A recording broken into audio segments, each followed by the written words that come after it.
Jadi misalnya abang punya pattern, terus abang pengen select semua objek yang berwarna hijau ini ya, tapi sekaligus gitu, nggak satu-satu. Gimana caranya?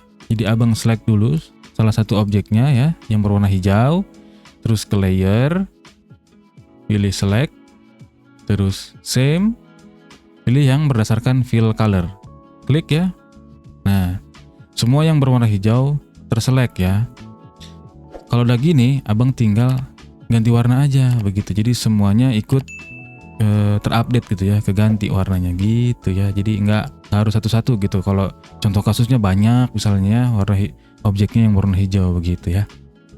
Satu lagi, misalnya kalau abang bekerja dengan banyak stroke gitu ya, dan ukurannya beda-beda.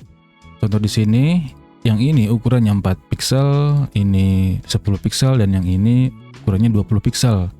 Jadi abang pengen select stroke yang berukuran 4 pixel gitu ya. Gimana caranya?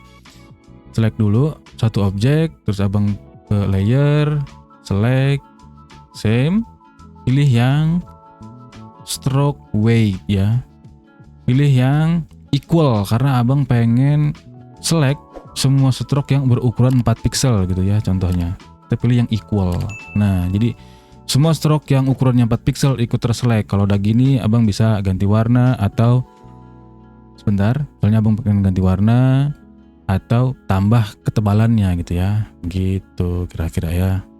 Terus misalnya abang pengen seleksi ukuran stroke yang lebih dari ini ya, 4 pixel ini gitu. Di sini kan ada yang 10 dan yang 20 gitu. Gimana caranya, Bang? Misalnya abang select satu objek aja dulu ya sebagai patokan gitu ya, yang 4 pixel ini.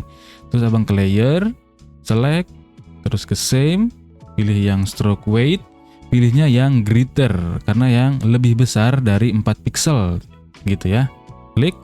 Nah, jadi yang 10 dan 20 pixel ikut terselect begitu semuanya ya. Kalau udah gini kan abang tinggal ganti warna misalnya kalau pengen ganti warna atau mau disamain ketebalannya. Contoh jadi 4 pixel semua gitu ya. Semoga bisa dipahami ya. Terima kasih. Yoi, itu dia.